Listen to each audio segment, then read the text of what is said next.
नमस्कार दोस्तों, स्वागत है आपके अपने चैनल विनोद हिंदी पॉइंट में। दोस्तों, आज के इस छोटे से वीडियो में जानेंगे संपूर्ण हिंदी साहित्य से कुल 10 प्रश्नों को रखा गया है जो परीक्षा की दृष्टि से बहुत ही महत्वपूर्ण है। आज हम यह जानेंगे आपके इन 10 प्रश्नों में से कितने प्रश्न सही हो रहे हैं, आपकी तैयारी कैसी है। यह जो 10 प्रश्न हैं यह संपूर्ण साहित्य से संबंधित हैं। तो चलिए शुरू करते हैं आज का यह वीडियो। पहला प्रश्न है, मर्चेंट ऑफ वेनिस का अनुवाद भारतेंदु ने किस नाम से किया। स्क्रीन पर यह आपके लिए पहला प्रश्न है, मर्चेंट ऑफ वेनिस का अनुवाद भारतेंदु ने किस नाम से किया। दुर्लभ बंधु, विद्यासुंदर, रत्नावली या फिर नील देवी।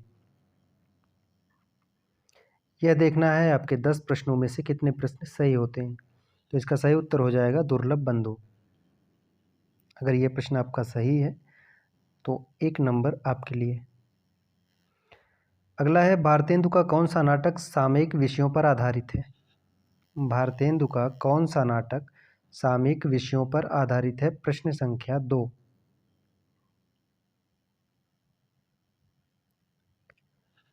तो इसका सही उत्तर हो जाएगा भारत दुर्दशा।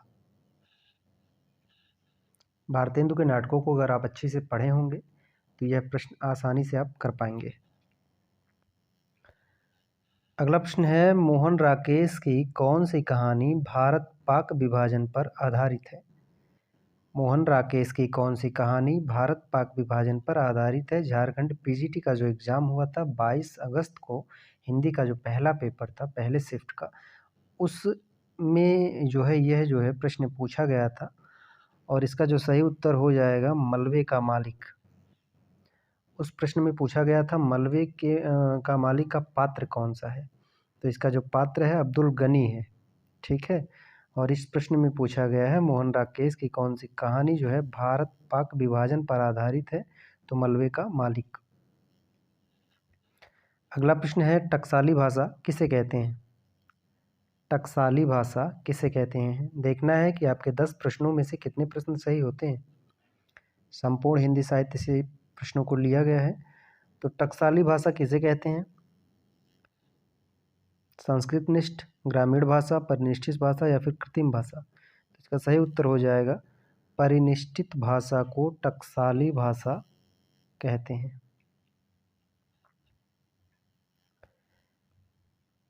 पांचवा प्रश्न है, उकार बहुला बोली मानी जाती है।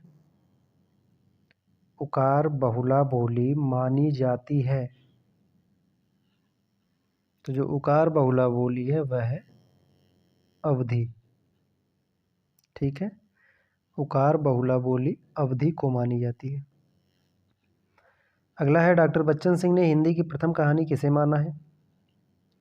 डॉक्टर बच्चन सिंह ने हिंदी की प्रथम कहानी किसे माना है। प्रश्न अच्छे लग रहे हो तो चैनल को आप सब्सक्राइब कर लीजिए, वीडियो को शेयर कर दीजिए। इसका कोई चार्ज नहीं लग रहा है। इस चैनल पर हिंदी साहित्य से संबंधित नए नए प्रश्नों को, नए तथ्यों को निरंतर लाते रहते हैं। तो इसका जो सही उत्तर हो जाएगा प्रेरणिनी परिणय। डॉक्टर बच्चन सिंह ने हिंदी की जो प्रथम कहानी मानी है प्रेरणिनी परिणय को मानी है। अगला प्रश्न है, उमर खय्याम की रुबाइयों का अनुवाद किसने किया। उमर खय्याम की रुबाइयों का अनुवाद किसने किया। भगवती चरण वर्मा, हरिवंश राय बच्चन, सूर्यकांत त्रिपाठी निराला, रामेश्वर शुक्ल, अंचल। तो सही उत्तर हो जाएगा हरिवंश राय बच्चन। हालावाद के प्रवर्तक के रूप में जाने जाते हैं। मधुशाला, मधुबाला, मधुकलश इनकी प्रसिद्ध कृतियां हैं। अगला है, इनमें भारतेंदु युग की विशेषता कौन नहीं है। बताना है आपको भारतेंदु युग की विशेषता कौन नहीं है। तो इसका जो सही उत्तर हो जाएगा 3, कल्पना की अधिकता। यह भारतेंदु युग की विशेषता नहीं है। बाकी राष्ट्रीयता है, सामाजिक चेतना है, समस्या पूर्ति है, यह सभी जो है भारतेंदु युग की विशेषता है। ठीक है। एक विशेषता पूछी जाती है इतिवृत्तात्मकता। इतिवृत्तात्मकता किस युग की विशेषता है। तो यह जो है इतिवृत्तात्मकता द्विवेदी युग की है। कई बार परीक्षा में पूछा जाता है। अगला है, सिंधु तरयो उनको बनरा, तुम पर धनुरेख गई न तरी। सिंधु तरयो उनको बनरा, तुम पर धनुरेख गई न तरी। यह पंक्ति किसकी है। तो यह पंक्ति जो है केशव दास की है। ठीक है, डॉक्टर नगेंद्र ने केशव दास को जो है रीतिकाल का प्रवर्तक माना है, वहीं आचार्य रामचंद्र शुक्ल ने चिंतामणि को माना है। तो यह जो पंक्ति है आचार्य केशव दास की है। अगला है बतरस लालच लाल की मुरली धरी लुकाई, यह पंक्ति किस कवि की है? आसान है। बतरस लालच लाल की मुरली धरी लुकाई, बिहारी, रीत सिद्ध कवि बिहारी। ठीक है, बिहारी सत्य इनकी एकमात्र रचना है। यह पंक्ति जो है बिहारी की है। अंतिम प्रश्न, इस प्रश्न को लेकर के कुल 11 प्रश्न हो गए हैं। तो ये अंतिम प्रश्न है, गोस्वामी हित हरिवंश ने वृंदावन में राधा वल्लभ की मूर्ति कब स्थापित की? गोस्वामी हित हरिवंश ने वृंदावन में राधा वल्लभ की मूर्ति कब स्थापित की? तो सही उत्तर हो जाएगा 1525 ईस्वी में। ठीक है, 1525 ईस्वी में गोस्वामी हित हरिवंश ने वृंदावन में राधा वल्लभ की मूर्ति स्थापित की। यह इस वीडियो में कुल 11 प्रश्नों को रखा गया था। उम्मीद है आपका 11 प्रश्नों में से ज़्यादा सही हुआ होगा।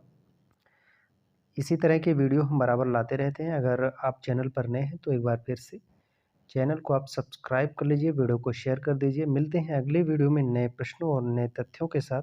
तब तक के लिए नमस्कार।